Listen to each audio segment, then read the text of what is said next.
We here at Calvary Chapel, Kaneohe, believe that we are living in the last days, that the return of the Lord is nigh, even at the door.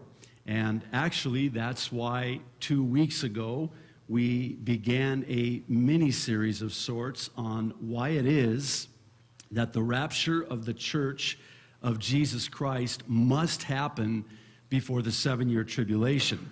Now, today will be part 2 in our study of the pre-tribulation rapture, and perhaps more importantly, why it is that it is absolutely vital that we know that and know why we believe that. See, it's not enough to know just what I believe.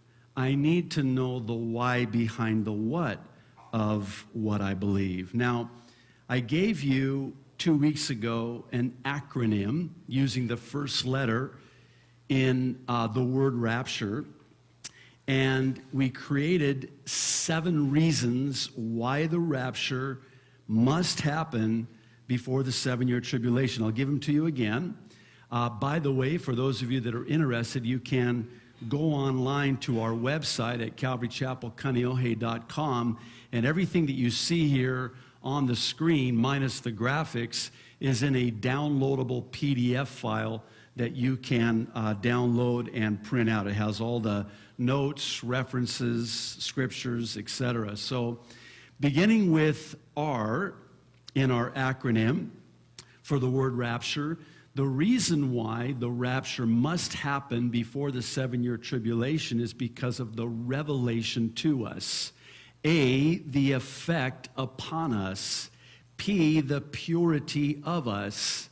T, the trumpets for us. U, the uniformity with us. And R, the responsibility on us. And then lastly, E, the encouragement from us. Now, last week in part 1, we looked at the first reason, and it was because of the revelation to us. You, last week, I don't know if you realize this or not, but you got a crash course in the book of Revelation. I mean, in just a short, amount of time, you learned more about the book of Revelation that you could have ever imagined, because it is such an easy book to understand, contrary to popular belief. Now, the second one that we're going to look at today is the A, the effect upon us. To do that, I'm going to have you turn in your Bibles to the Gospel of Matthew and the 24th chapter. We'll begin in verse 36, and you can follow along with me as I read through to verse 44. This is known as the Olivet Discourse. Jesus is really teaching and even preaching, and it's in the context of the last days. And in response to a question asked by the disciples when they queried Jesus about what would be the signs of the end of the age. In other words, what will the world look like prior to your return? And so Jesus answers. He begins by saying that there'll be rumors of wars, nation rising against nation, kingdom against kingdom. There'll be famines and earthquakes in diverse places, and he likens them unto birth pains. Now in verse 44, he goes on to say that no one knows about that day or hour, not even the angels in heaven, nor the Son, but only the Father. As it was in the days of Noah, so it will be at the coming of the Son of Man. For, verse 38, in the days before the flood, people were eating and drinking, marrying, and given in marriage up to the day Noah entered the ark. And they knew nothing about what would happen until the flood came and took them all away. That is how it will be at the coming of the Son of Man. 2 men will be in the field. One will be taken and the other left. 2 women will be grinding with a handmill. One will be taken and the other left. Therefore, verse 42, keep watch, because you do not know on what day your Lord will come. But understand this, if the owner of the house had known at what time of night the thief was coming, he would have kept watch and would not have let his house be broken into. So you also must be ready, because the Son of Man will come at an hour when you do not expect him. Actually, verse 45, we're going to read all the way through to the end. Who then, verse 45, is the faithful and wise servant whom the master has put in charge of the servants in his household to give them their food at the proper time? It will be good for that servant whose master finds him doing so when he returns. I tell you the truth, verse 47. He will put him in charge of all his possessions. But suppose that servant is wicked and says to himself, my master is staying away a long time. And he then begins to beat his fellow servants and to eat and drink with drunkards. The master of that servant will come on a day when he does not expect him, and at an hour he is not aware of. He will cut him to pieces and assign him a place with the hypocrites, where there will be weeping and gnashing of teeth. Wow. Okay. Jesus, in describing what the world will look like and be like at the time of the rapture, is clearly talking about a pre-tribulation rapture. Here's why. A pre-tribulation rapture affects me by causing me to be watching for the day and the hour, whereas with a mid or post-tribulation rapture, I can calculate the day and the hour. I mean, you don't have to be a rocket scientist to do the math. If I'm going to be raptured in the middle of the 7-year tribulation, well, then I can do the calculations and realize that there's 3.5 years left. There's 7 years from the time that the 7-year agreement was confirmed, that covenant, Daniel 9:27. In other words, you set in motion a specific and clear timeline. And so instead of watching for the day and the hour, you can calculate the day and the hour. If you place the rapture anywhere but at the beginning of the 7-year tribulation, then it's not going to be as unexpected as a thief in the night would be. See, Jesus is likening his return, his taking away one left in the field, as a thief in the night. Now, I've never had a thief call me and say to me, I'm going to rob you at the hour of 2 o'clock a.m. Is that a good time for you? Be expecting me. I know that's silly, but I think it makes the point, argues the case, that if the rapture is anywhere but at the beginning of the 7-year tribulation, it has a profound effect on me. And really, if you think about it, that was the effect in Noah's day. I want to encourage you, for those of you who are interested, do a study on the comparisons of our day with what it was like in Noah's day. I'll give you just one little morsel that you can sort of chew on and whet your appetite, if you will. It's believed, based on archaeological finds, recent finds, that same-sex marriage was legal in Noah's day. Here's another one.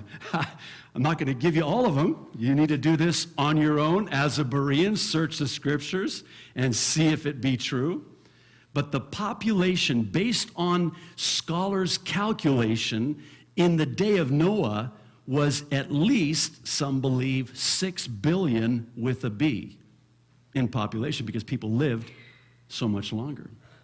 So there are a myriad of parallels between our day and Noah's day, but the most important one, at least for purpose of our discussion today, was the effect that this had in Noah's day.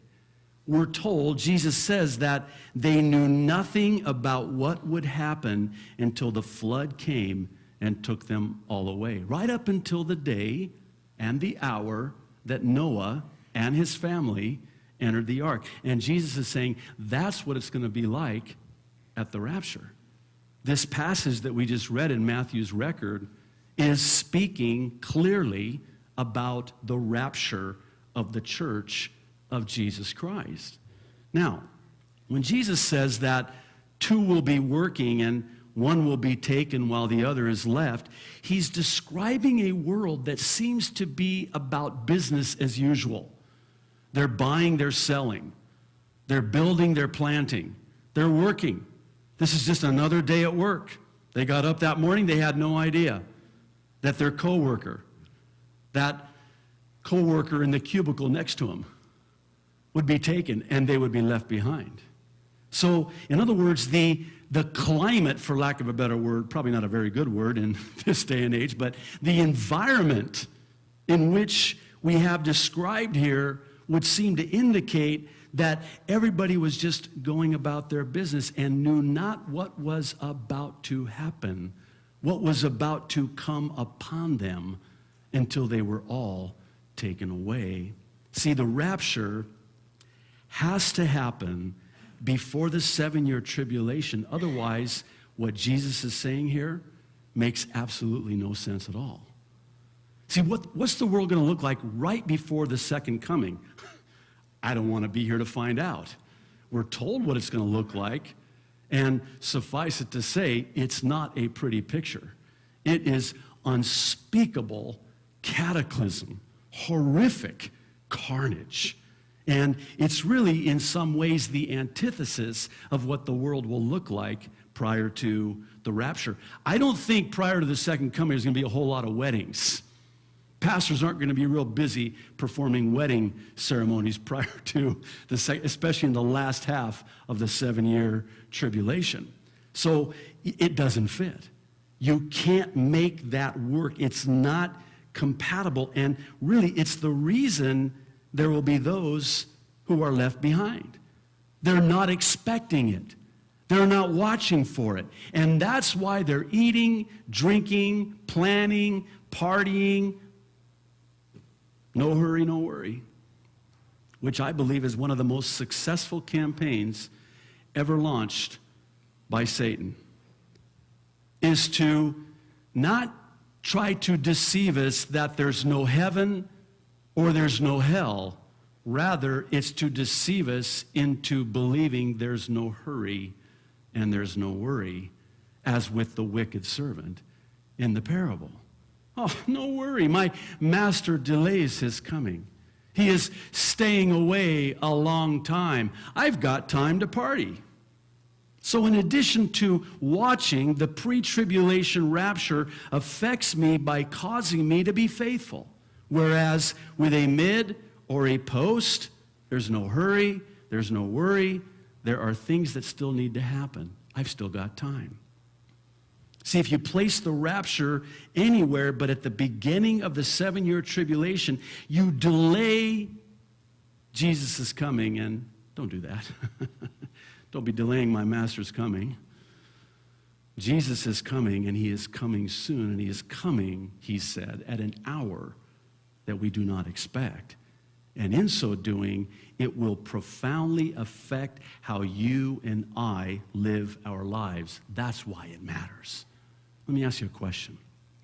How many times when you've been sharing the gospel with someone and you're trying to convey to them the urgency of the times in which we live, that they need to get right with God and they need to get ready because Jesus is coming. How many times have you heard someone say something to the effect of, well, I'm just going to party on right up to the last minute, and then, when things start happening, then I'll just, get right with God. I'm going to have my fun now, which implies that, being a Christian is no fun. And in all fairness to those who would say that, I almost can't blame them for that. I mean, they look at us and where's the joy? I mean, they're looking at our Christian lives, and, here we are, it's, the grind. It's, hey, I'm going to church. You want to go to church with me today? Really? No, thank you. In other words, you can't have fun as a Christian. It's almost like, God just peels back the heavens and, through the clouds, yells at us and says, hey, you're having too much fun down there. Cut it out. We get into church and we start looking like the frozen chosen. And then the brother or sister in front of us raises their hands and they get a little Pentecostal. And we're over here all smug and, we don't want to, because we have sweat stains under our armpits. We don't want to raise our hands.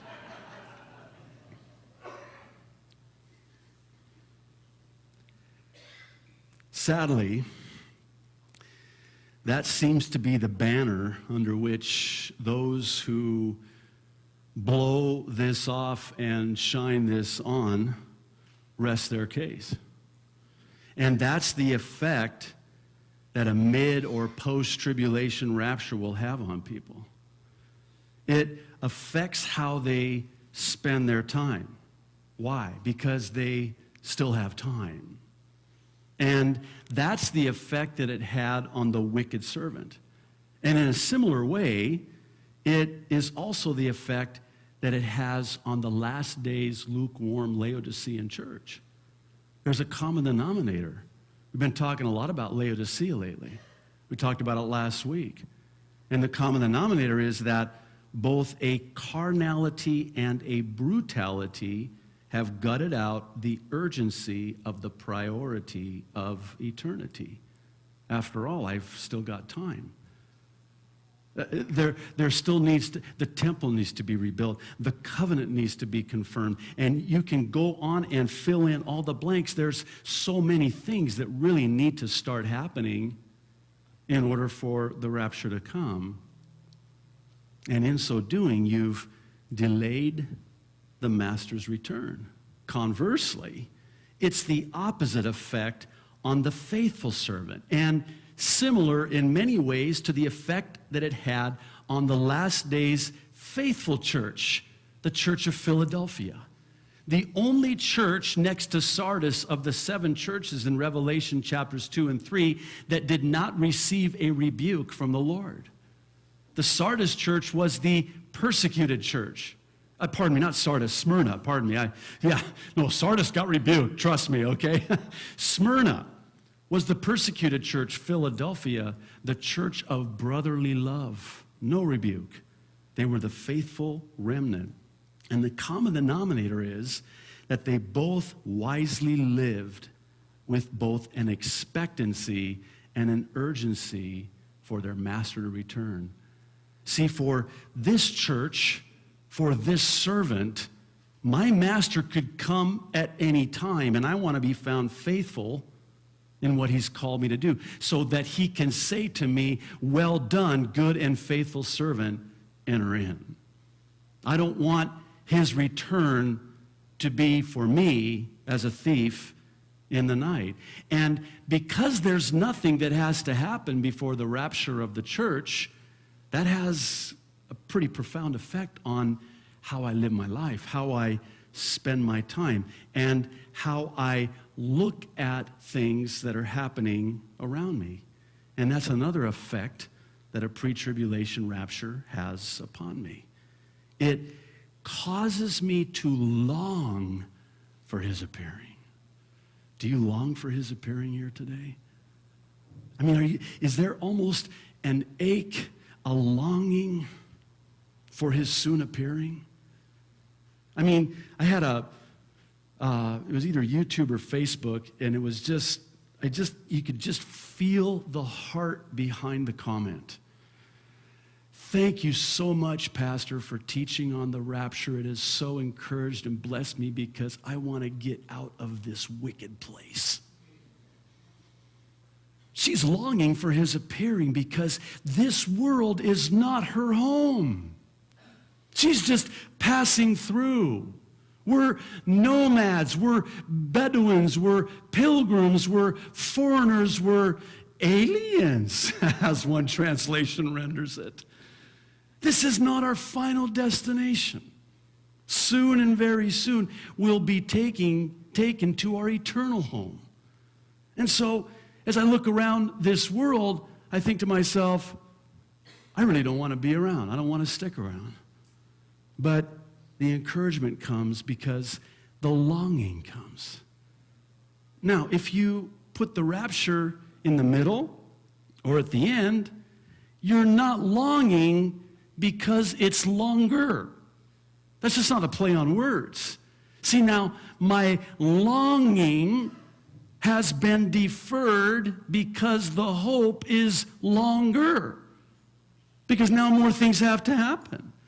And if you place the rapture anywhere but at the beginning of the 7-year tribulation, then again, certain prophecies have to be filled. I don't want to get my hopes up. The proverb says, a hope deferred makes a heart sick. See, for the one who knows that the rapture happens before the 7-year tribulation, it affects my life. It encourages my heart because I know that at any minute that trumpet sounds and I am out of here. See ya. Wouldn't want to be ya. Bye-bye. Aloha. Masalama, habibi. Whatever you want to say. That was Arabic pigeon for those of you who didn't quite catch that.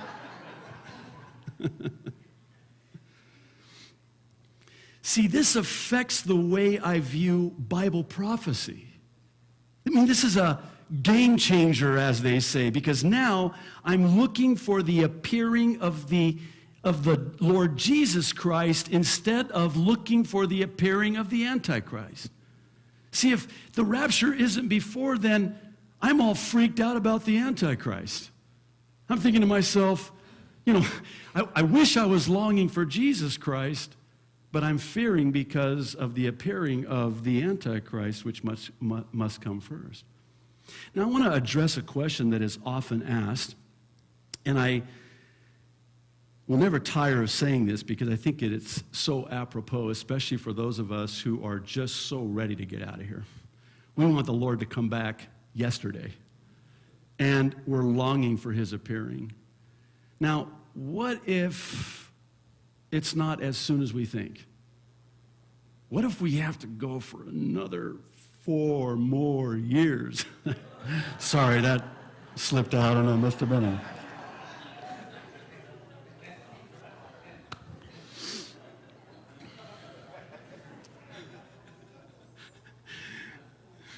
Oh my, it's a gift.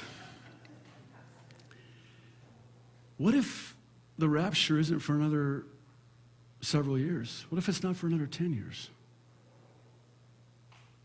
Listen, I want to live my life as ready for the rapture if it were today as I would be if it's not for 10 years from now. And here's why I say that, and here's why I believe that, and here's why I live that, by the way. I've got nothing to lose. I can't imagine in my wildest imagination that anybody at the rapture, after the rapture, is going to say to themselves, I wish I didn't live my life the way I did, waiting for the rapture. I wish I'd have partied more. I wish I'd have worked more. I wish I would have laid up more treasures here on earth instead of in heaven.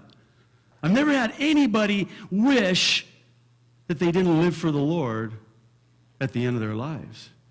As a pastor, I've had occasion to be at many a bedside of someone who was about ready to take their last breath here and their first breath in eternity. And without exception, there's never been the remorse of, I wish I would have spent more hours at the office. No, it's, I wish I would have spent more time with the Lord and with my family and serving in the ministry.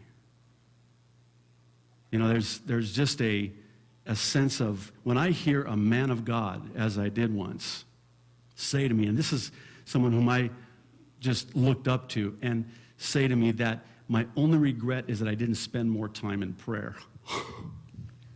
Thinking, you didn't pray enough? If you didn't pray enough, here's a man of prayer. You didn't pray enough? I am so, just shoot me now, man. You gotta be kidding me. Do you know that there is a crown in store for those who long for his appearing? 2 Timothy chapter 4, verse 8. Now, Paul says, there is in store for me the crown of righteousness, which the Lord, the righteous judge, will award to me on that day, and not only to me, but also to all who have longed for his appearing. There's a blessing in store. There's a crown of righteousness in store for you, because you are longing for his appearing. You are watching for his appearing. You are ready for his appearing. One last thing. If there's no pre-tribulation rapture, the effect it will have upon me is that now I won't be longing because his appearing has been prolonged, and it will affect how I see certain things that are beginning to happen in the world, because I'm viewing these prophecies through a different lens. See, Luke 21:28 has to be ripped out of my Bible, because Jesus said, when you see these things begin to come to pass, then look up and lift up your head, because your redemption draweth nigh. Now, if I'm a mid-tribulation rapture believer or a post-toasty rapture believer at the end of the tribulation, then I can't read Luke 21:28 and have it make any sense.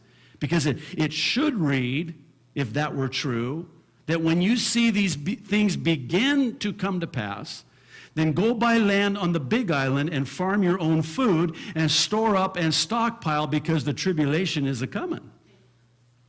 Jesus isn't a-coming. My redemption isn't drawing near. The tribulation is drawing near. He's not coming to take me away. I need to button up instead of look up. I need to hunker down instead of lifting my head up. Again, it's a game changer. Everything that I see happening around the world, especially those things which ultimately find their fulfillment in the 7-year tribulation, but they're already starting now.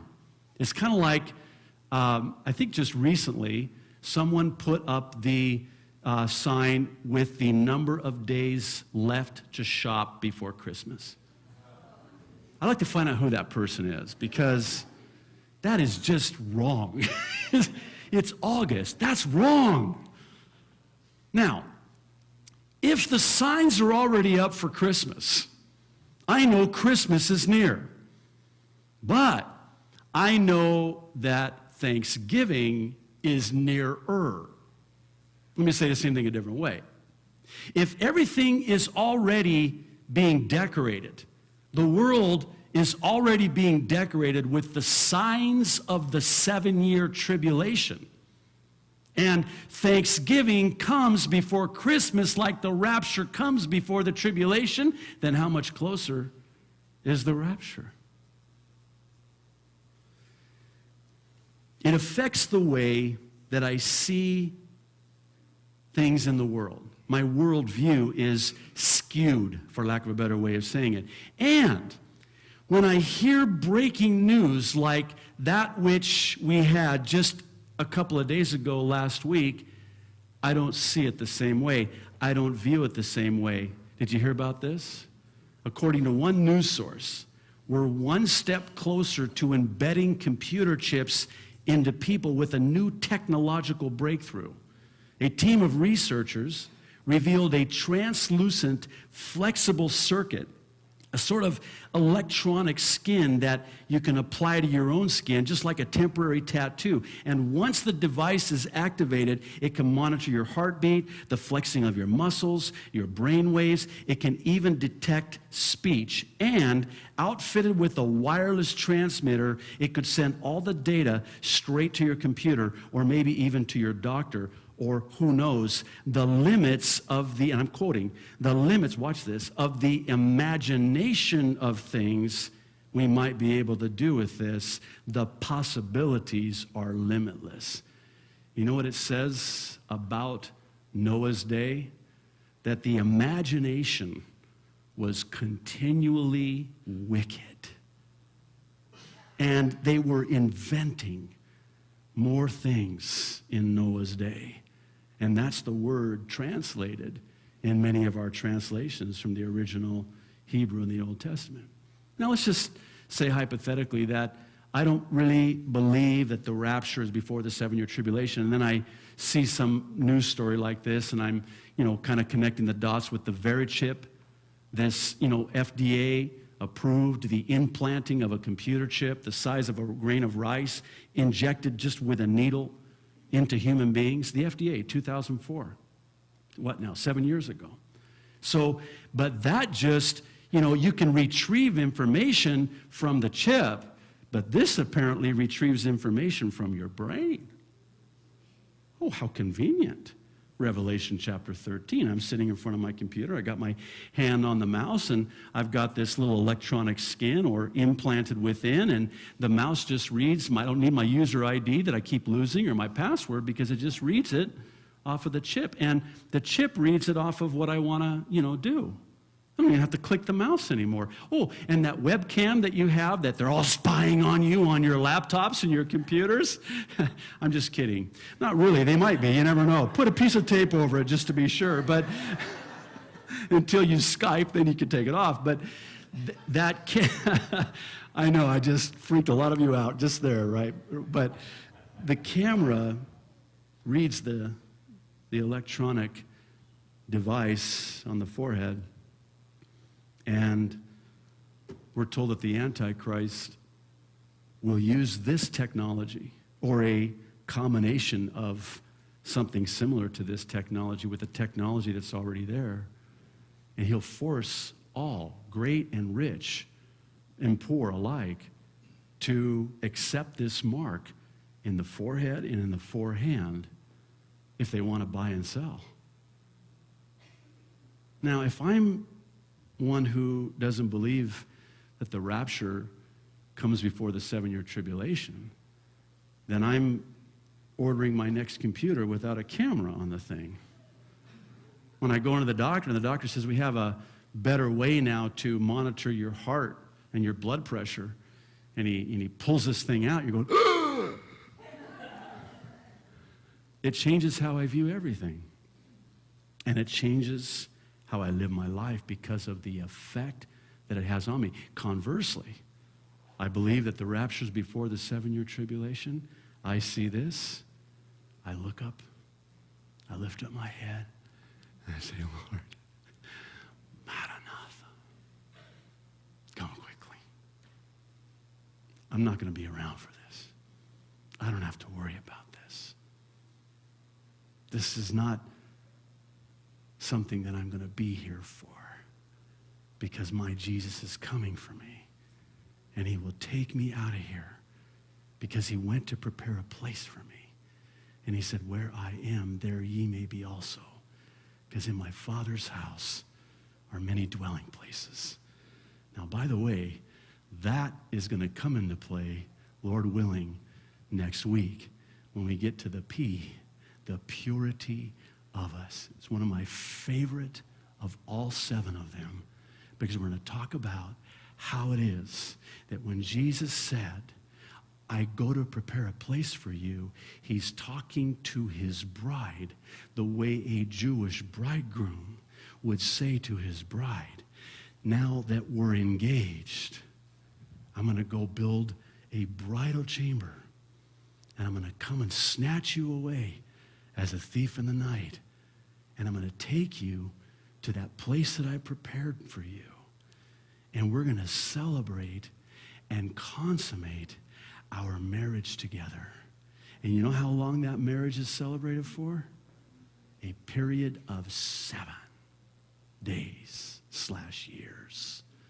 While we're celebrating, as one said, the world will be tribulating. And that's the effect that it has on me. Let's pray. Father in heaven, thank you so much.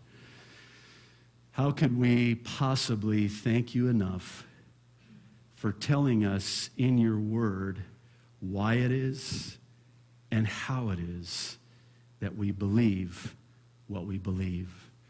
Lord, thank you for not just saying it and just leaving it there. Lord, thank you that you've given us something to hang on to, a hope to hang on to, a reason for that hope. Lord, I pray that all of us here today will take it to the next level, the next step, and give to every man an answer because of that hope that lies within us. Lord, thank you. We love you. In Jesus' name.